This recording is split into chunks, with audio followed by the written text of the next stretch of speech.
Alors oui, le mois de janvier, c'est plutôt le mois du renouveau, le mois des résolutions et des nouveaux départs. Et pourtant, le thème de l'épisode d'aujourd'hui, c'est plutôt le bilan de l'année et le bilan de l'année 2023. En fait, la conversation que vous allez écouter aujourd'hui, je l'ai enregistrée avec ma maman en décembre 2023 et c'était le moment pour nous de faire un peu le bilan de l'année. Et on va revenir ensemble sur les faits d'actualité, les événements importants qui se sont passés en 2023. On va parler principalement de 3 événements. Le premier, c'était la réforme des retraites en France. C'était un gros projet de loi très important qui a provoqué beaucoup de manifestations en France. Le deuxième événement, ou plutôt le deuxième changement, c'est l'importance qu'a pris l'intelligence artificielle dans nos vies, principalement en 2023. Et enfin, pour terminer, on est revenu sur le concours des Miss France qui a lieu tous les ans au mois de décembre. Salut. Bienvenue dans un nouvel épisode de French Mornings, le podcast. Cet épisode, il est très spécial puisque la conversation avec ma maman que vous allez entendre aujourd'hui, elle fait partie de mon nouveau cours Objectif français niveau B2. Et je suis super contente de vous annoncer que les inscriptions sont ouvertes. C'est le cours qui va vous permettre de passer à « je peux avoir des conversations assez basiques en français » à « parler français est devenu une seconde nature ». La base des leçons du cours, ce sont des conversations que j'ai avec des membres de ma famille ou bien des amis proches. Et ensuite, on analyse toutes ces conversations, on décortique la prononciation, on récupère les expressions et le vocabulaire pour en faire des leçons. Ça vous permet d'entendre comment est parlé le français dans la vraie vie. Ce sont des conversations authentiques. Et si vous êtes déjà élève de mes cours A2 et B1, vous avez déjà l'habitude de mes jeux de rôle qui sont aussi dans Objectif français niveau B2. Dans ces jeux de rôle, on a une conversation ensemble comme si on était 2 amis autour d'un café. Ça vous permet vraiment de vous entraîner à utiliser des structures de phrases et à répondre avec plus de spontanéité pendant les conversations. Pour l'offre de lancement, il y a une promotion spéciale de moins $130, c'est le prix le plus bas auquel est le cours. Attention, les inscriptions se terminent le 31 janvier, ce sera vraiment le dernier jour. Pourquoi est-ce que les inscriptions vont fermer? C'est simplement pour pouvoir avoir l'avis des premiers élèves de la première inscription. On va prendre en compte, moi et mon équipe, les commentaires, les retours des élèves pour pouvoir améliorer le cours le plus possible et qu'ils répondent totalement à vos attentes. Voici donc la conversation du module numéro 3 du cours niveau B2. Comme d'habitude, vous pouvez retrouver le PDF avec la transcription de la conversation et le vocabulaire et les expressions utilisées dans l'épisode. Bonne écoute! Salut tout le monde, on se retrouve aujourd'hui pour une nouvelle conversation qui est uniquement au format audio. Donc ça va être peut-être un petit peu plus difficile à comprendre pour vous, mais concentrez-vous bien, je suis sûre que ça va aller. Pour cette conversation, j'ai demandé à ma mère de discuter avec moi et on va parler des principaux sujets d'actualité de l'année 2023. Alors pour commencer, est-ce que tu veux te présenter un petit peu aux élèves qui nous écoutent? Bonjour à tous, je suis donc la maman d'Elisa. Je suis professeure des écoles depuis très longtemps et donc j'enseigne à des petits, je leur apprends à lire en fait. Voilà, je suis très contente de participer à cette émission.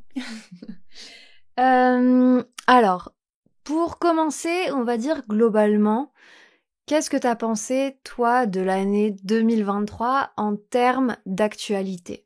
Est-ce que tu as trouvé que c'était une année où il s'est passé beaucoup de choses? Est-ce que c'était plutôt positif, plutôt négatif? J'ai pas trouvé ça très positif parce que franchement, on a eu la guerre en Ukraine qui nous a déjà pesé beaucoup. Et puis là, en fin d'année, il y a eu de nouveau la guerre avec la Palestine, entre la Palestine et Israël. Donc je pense que c'était quand même des choses très pesantes durant cette année.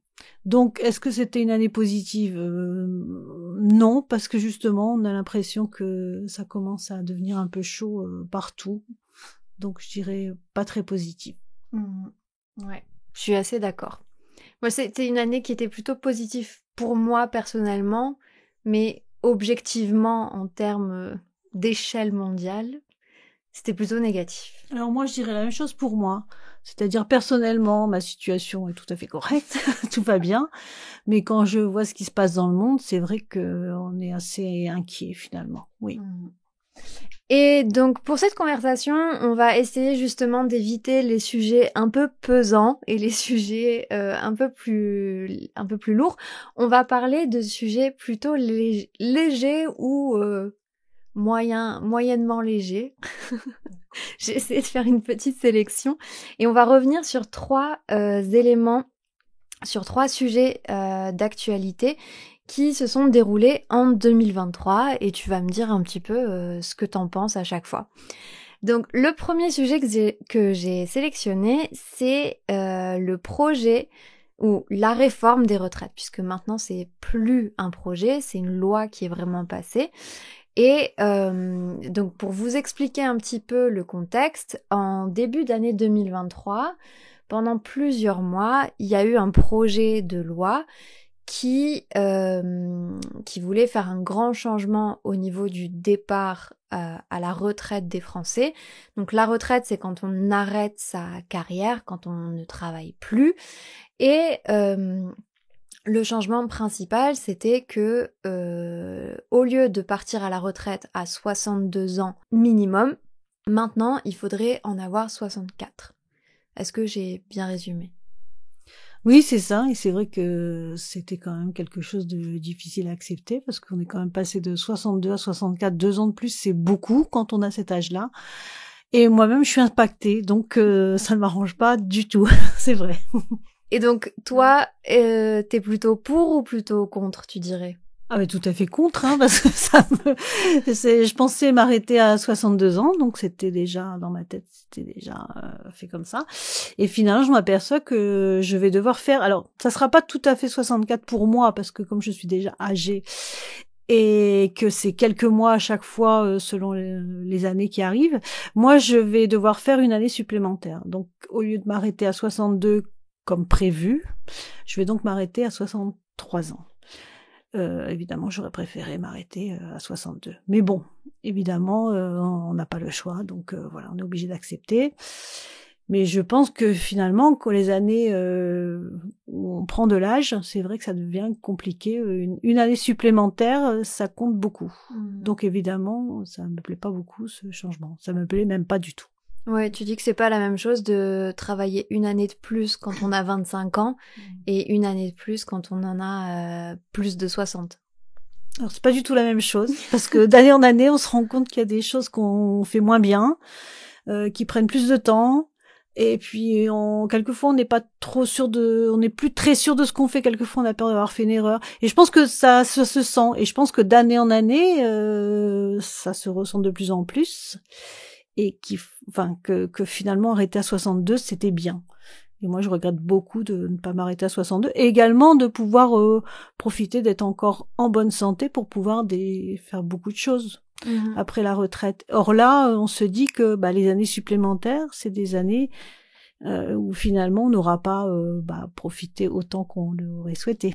C'est-à-dire que moi par exemple qui travaille, j'ai que la période des vacances pour partir en vacances justement. Donc bon, et le problème c'est pas le problème, mais disons que moi par exemple dans mon métier, je suis obligée de partir lors des vacances scolaires, et c'est toujours les périodes où il y a le plus de monde, où finalement les réservations sont les plus chères, et c'était intéressant d'être en retraite parce que justement j'aurais pu profiter de moments où finalement c'était pas les vacances scolaires, donc il y aurait eu moins de monde, c'était un peu moins cher, puis c'était plus facile à mettre en place les choses. Bon, ça va pas se passer comme ça, hein. C'est pas grave, ça ira quand même, mais c'est un peu dommage quand même. Et je trouve qu'il y a aussi certains métiers où justement le fait de partir de plus en plus tard je trouve ça même limite dangereux. Je pense par exemple à tout ce qui est le secteur de la santé. Je préférerais des médecins, on va dire, qui sont pas trop âgés. C'est un petit peu voilà, c'est pas très gentil pour les personnes âgées, mais en fait je pense qu'au bout d'un moment t'es moins efficace, donc pour certains métiers, oui, ça peut être dangereux de travailler trop âgé. Oui, tout à fait. Et en plus, il y a des métiers. Alors, il y a d'abord les métiers, comme tu dis, où finalement, on pourrait estimer qu'il est un peu dangereux pour certains de travailler tard. Par exemple, les pilotes d'avion, par exemple, ceux qui conduisent les trains. Enfin, je trouve que c'est toujours un peu embêtant. Et c'est vrai que c'est compliqué à ce niveau-là. Mmh. On va passer au deuxième sujet d'actualité dont je voulais te parler. C'est pas vraiment un sujet, c'est pas vraiment un événement, mais c'est plutôt un changement que j'ai remarqué cette année et qui a pris beaucoup d'ampleur.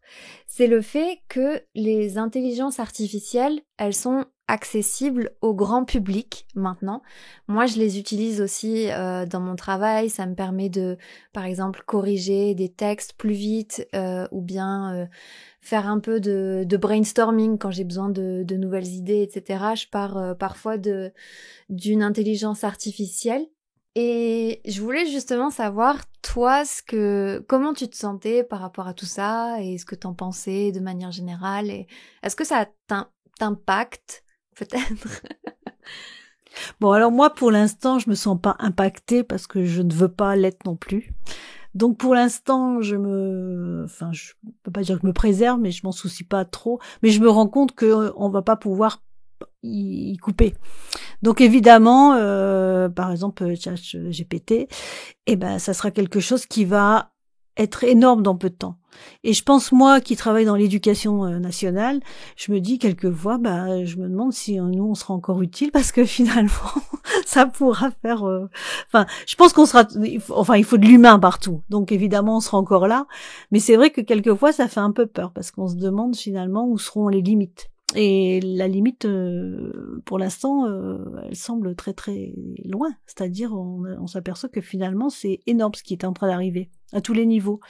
Donc, on se rend compte que c'est quelque chose d'énorme qui arrive, et en même temps, on sait pas trop comment ça sera utilisé, à bon escient, à moyen escient, on sait pas trop. Donc, j'espère que ça se passera bien. Est-ce que ça te rappelle le moment où tout le monde a commencé à utiliser Internet, par exemple ? Parce que moi, j'étais petite, j'avais 10 ans, je m'en rappelle pas vraiment. En fait, j'ai commencé pendant toute mon adolescence, déjà, j'utilisais Internet de plus en plus chaque année parce que ça s'est développé. Mais toi, t'as vécu plus longtemps sans. Est-ce que ça te rappelle un peu ce moment de bascule ou c'est autre chose ? Non, ça rappelle ça. Parce que c'est vrai qu'il était un moment où on commençait à entendre des gens qui disaient j'ai fait ça avec Internet, je suis allée... et on se disait mais comment c'est possible, on était vraiment étonnés de tout. Et mon mari il utilisait beaucoup l'ordinateur, moi j'avais des occupations ménagères on va dire, donc je pouvais moins m'y intéresser, et finalement je trouve que je me suis laissée un peu dépasser, et je suis contente après d'avoir rattrapé un petit peu finalement le temps que j'ai perdu au début. J'aurais dû m'y mettre dès le début. Et là, je suis en train de me dire que si jamais l'intelligence artificielle finalement prend énormément de place, et ce qui va arriver, je serais contente de m'y mettre de suite. De pas me laisser avoir un peu comme avec les débuts d'Internet, où finalement je me contentais de demander aux autres comment il fallait faire, de faire par les autres, en me disant moi j'ai pas le temps de m'y intéresser pour l'instant. Et finalement au bout d'un moment on se réveille et on se dit il serait peut-être temps de se débrouiller seul devant tout ça. Et bon, alors maintenant ça va, mais je me dis que comme j'ai pas bien fait la première fois avec Internet, j'espère faire mieux cette fois-là. Voilà. Vous entendez peut-être le chat qui miaule à côté, qui vient de rentrer dans la pièce. Mais l'avantage de l'intelligence artificielle, je trouve que c'est déjà beaucoup plus accessible techniquement que quand Internet a commencé, où les ordinateurs, ils étaient déjà un peu moins accessibles. Parce que nous, on est vraiment parti de zéro. C'est-à-dire que moi, je me souviens très bien, Quand mon frère, au tout début, il avait vraiment, c'était même pas des ordinateurs, hein, c'était des espèces de consoles de jeux qui faisaient des choses et on comprenait pas très bien on comprenait pas très bien à quoi ça pouvait servir à part faire quelques jeux qui étaient très très basiques. Et puis finalement, tout d'un coup, c'est arrivé assez très rapidement quand même. Et il fallait y foncer de suite. Mais bon, moi, c'est pas mon truc non plus vraiment l'informatique, mais il y en a qui s'y sont mis de suite et qui se sont rendus compte de l'ampleur que ça pouvait prendre. Du potentiel. Et je pense que ChatGPT, peut-être qu'on se rend pas bien compte encore, nous, de ce qui va arriver. Parce qu'on sait pas ce qui va exister. Donc, tant qu'on sait pas, voilà. Les ordinateurs, c'était la même chose. Jamais on aurait pu imaginer qu'on aurait pu avoir un ordinateur personnel, qu'on aurait pu faire tout ce qui est possible, de pouvoir se connecter dans le monde entier. C'était inimaginable à l'époque. Et maintenant, c'est la norme. Et c'était donc inimaginable à l'époque, mais peut-être que tout ce qui est intelligence artificielle, c'est inimaginable maintenant. Donc, on est devant un peu le vide, là. Enfin, c'est pas le vide, au contraire. C'est quelque chose qui est très plein et il faudra regarder. Voilà. Ouais. Mais oui, moi je pense que ça va être une grosse révolution et j'ai hâte de voir comment ça va tourner. Et ce qui est marrant aussi, c'est qu'on a du mal à imaginer comment c'était avant. Enfin, par exemple, moi je me souviens plus très bien de comment c'était avant, en fait, sans internet, sans les messages, sans WhatsApp, ça me paraît loin, en fait. C'est ça, ça me paraît assez loin. Je pense que la vie était plus simple. Ouais. C'est sûr, parce que moi qui ai connu aussi l'arrivée des smartphones, des téléphones, on se téléphonait pas, c'est tout. On se téléphonait une fois par semaine quand on était assez éloigné. On essayait de trouver une cabine et encore fallait-il trouver des pièces pour pouvoir téléphoner. Quelquefois la cabine fonctionnait, quelquefois elle était cassée, abîmée, on pouvait pas s'en servir. Et on disait cette semaine je t'ai pas appelé parce que j'ai pas trouvé de cabine pour t'appeler et tout allait bien. Là, on s'envoie des messages sans arrêt. Enfin, c'est incroyable ce qu'on fait avec le téléphone. Donc oui, la vie sans téléphone, elle a existé. Et moi, je me souviens même quand mes parents ont eu le téléphone fixe à la maison. Et on a attendu 2 mois pour avoir la ligne. Et après, on téléphonait qu'à mes grands-parents. C'est tout. Les seuls autres qui avaient un téléphone. Donc on leur téléphonait, puis on disait c'est incroyable, on arrive à leur téléphoner. Et je sais même pas comment avant on faisait pour les joindre. Avant le téléphone, finalement. Comment on leur parlait. Je ne sais pas. Et c'est pour ça que je dis ça semble loin. Parce qu'on oublie comment ça fonctionnait la communication avant. Surtout moi qui ai des enfants de 6 ans. Pour eux, tout ça, tout est tout à fait normal. Donc, ils baignent dedans et voilà. Et tout est normal. Quand on leur dit, ça, il y a 100 ans, ça n'existait pas, je pense qu'ils peuvent pas s'imaginer.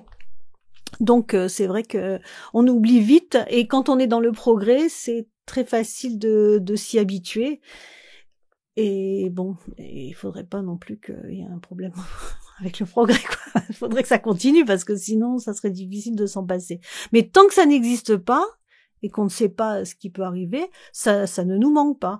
Parce que moi je vois dans les années 80, on n'avait absolument pas tout ça et tout allait bien. On n'avait pas besoin. Pas du tout. On se sentait pas en manque de quoi que ce soit. Au contraire, on voyait le progrès arriver, on se disait tiens, un jour on aura peut-être. Moi, je me souviens qu'un jour mon mari a acheté un téléphone portable. J'étais très étonnée qu'il y en achète un. Et je lui dis mais à qui tu penses téléphoner avec ce téléphone portable? Et finalement, voilà. Mais à l'époque, on n'avait pas de téléphone et on n'en avait pas besoin. Maintenant, c'est tout, le téléphone. C'est tout. C'est une extension de l'être humain, le téléphone. C'est une extension de soi-même, c'est terrible. Alors, pour terminer, on va parler d'un dernier événement. Et ça, c'est un événement d'actualité qui a eu lieu au mois de décembre. Et c'est l'élection de Miss France. Alors, pour vous raconter un petit peu, donc le concours des Miss, il a lieu chaque année en France au mois de décembre. Peut-être que c'est la même chose dans d'autres pays, je sais pas. Et cette année, c'est Miss Pas-de-Calais qui a été élue. Tout à fait, Miss Pas-de-Calais. Donc c'est Miss Pas-de-Calais qui a été élue. Le Pas-de-Calais, c'est une région du nord de la France. C'est un département même du nord de la France. Et il y a eu une espèce de polémique un petit peu. Bon, en même temps, tous les ans, les gens donnent leur avis sur le physique des participantes, etc. Si ça vous intéresse, je vous en dirai un petit peu plus dans le cours. Mais globalement, moi, ma question principale, c'était plutôt d'avoir ton avis. Est-ce que tu penses que c'est un concours qui a encore lieu d'être aujourd'hui? Est-ce que c'est encore justifiable, d'une manière ou d'une autre, de faire un concours comme celui-là? Alors franchement, moi je pense que c'est appelé à disparaître. Je pense que là, on vit les derniers Miss France. Et je pense que dans quelques années, il y aura plus de concours Miss France parce que ça sera insupportable pour beaucoup de femmes. Parce qu'on peut pas être réduit non plus rien qu'à son physique. Alors ils essayent de faire une Miss France un peu plus intelligente, enfin qui est censée répondre à certaines questions d'actualité, des choses comme ça. Mais moi je pense que c'est appelé à disparaître. Après la polémique sur la Miss France de cette année. Bon alors moi franchement je suis pas beaucoup intéressée. Alors, j'ai cru comprendre qu'elle avait les cheveux courts et que ça plaisait pas à certains. Alors ça m'a semblé mais vraiment d'un ridicule. Enfin, c'était complètement ridicule. Après on a dit qu'elle avait pas trop de forme, bah peu importe. Enfin l'essentiel c'est que ce soit quelqu'un de bien. Mais moi je pense que franchement dans quelques années on n'en parlera plus. Tu penses que c'est une échelle de combien d'années? Dans 5 ans on fait plus. Ah ouais? Moi je pense que parce que les femmes elles veulent plus être réduites à tout ça. Et je pense que c'est les derniers Miss France qu'on aura. Peut-être que ça sera autre chose. J'espère peut-être même que ça soit autre chose. Que ça soit basé par exemple sur la femme de l'année qui a fait quelque chose d'extraordinaire dans l'année ou voilà. Ça serait bien, mais que ça soit plus une question d'esthétique parce que c'est pas ce qui compte. Ce qui compte c'est d'avoir découvert quelque chose, d'avoir aidé les gens, d'avoir voilà. Et je pense que ça soit une femme de 25 ans ou de 40 ans, voilà, c'est ce qui compte, c'est pas l'esthétique, c'est ce qu'elle a fait de sa vie et en quoi elle a pu aider l'humanité presque. Voilà, parce que il y a eu des femmes quand même qui ont aidé l'humanité, qui sont peut-être qu'on a moins valorisé que certaines, alors que finalement c'est des gens qui auraient. Moi, je pense à Marie Curie par exemple. Marie Curie, elle aurait été élue Miss France. Miss France. Quoi qu'elle soit, elle était d'origine polonaise, hein, mais mariée à un Français. Mais bon, voilà. moi, je suis je suis un petit peu plus pessimiste que toi. Je pense que dans 10 ans, peut-être, ça aura disparu. Mais en tout cas, j'ai l'impression qu'il y a quand même ce côté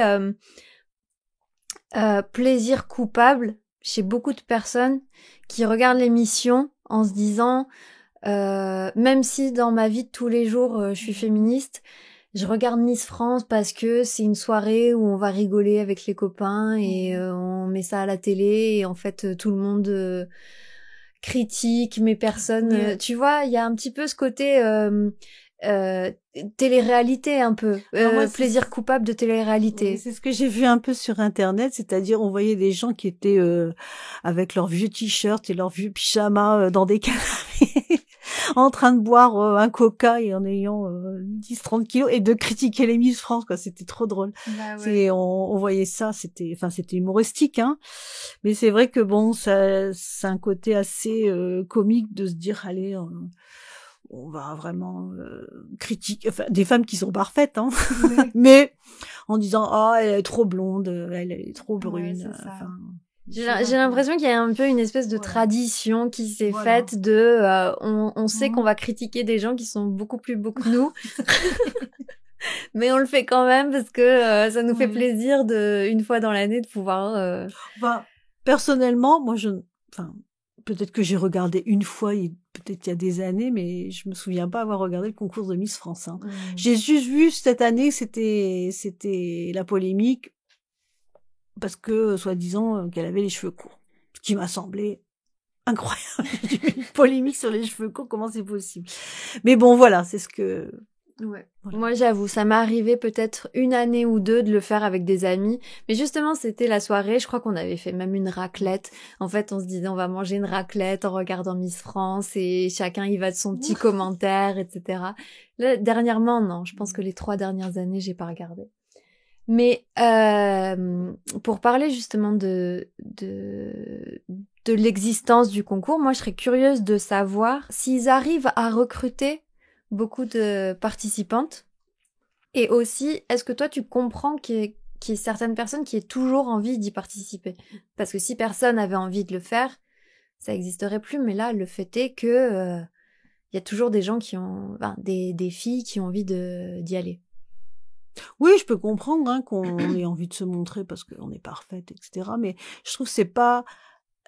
L'intérêt d'être une femme, c'est pas ça. L'intérêt d'être une femme, c'est d'avoir fait quelque chose de sa vie, d'avoir découvert quelque chose. Bon, pourquoi pas si c'est une belle femme, pourquoi pas. Mais je vois pas l'intérêt, en fait. Je trouve que en plus, le fait que ça soit un concours, de toute façon, on peut pas dire elle est plus belle qu'une autre. C'est des personnes différentes, donc voilà. On peut pas juger en disant c'est elle la plus belle. Ça n'existe pas ce genre de concours, de choses. Ouais. On peut pas dire ça dépend des personnes, ça dépend aussi des pays. Je pense que la beauté n'est pas la même d'un pays à un autre. Quelquefois il y a des gens beaux, mais ils sont tellement désagréables qu'ils nous semblent même plus beaux. Mais voilà, moi je trouve que juger les gens sur la beauté, bon, pourquoi pas comme ça pour s'amuser, voilà, mais c'est le fait que ça soit un peu officiel, que ça prenne un peu d'importance, c'est assez ridicule. Oui, c'est vrai qu'à l'échelle où c'est représenté, le fait... Si ça avait été un concours de village... Oui, bon, voilà, c'est amusant. C'est plutôt marrant, mais là... Que ça soit amusant, voilà. Vu les proportions que ça prend, c'est vraiment trop pour ce que ça représente. Bon, je pense que on a terminé. Oui. J'étais contente de pouvoir participer à ton émission. C'était intéressant de donner un peu son avis sur des choses de l'année. Voilà. Est-ce que, pour terminer, une dernière question, est-ce que tu dirais que les Français, ils ont tendance à avoir un avis sur tout? Alors, oui. Alors, je pense que les Français ont un avis sur tout, en général. Ah ouais? Ouais, je pense. Quitte à dire n'importe quoi, mais à donner quand même son avis. Et quitte à être un peu de mauvaise foi, parfois? Voilà, tout à fait. Je sais pas qui tu vises, mais... Non, c'est pas toi. Mais oui, je pense que les gens aiment bien, voilà.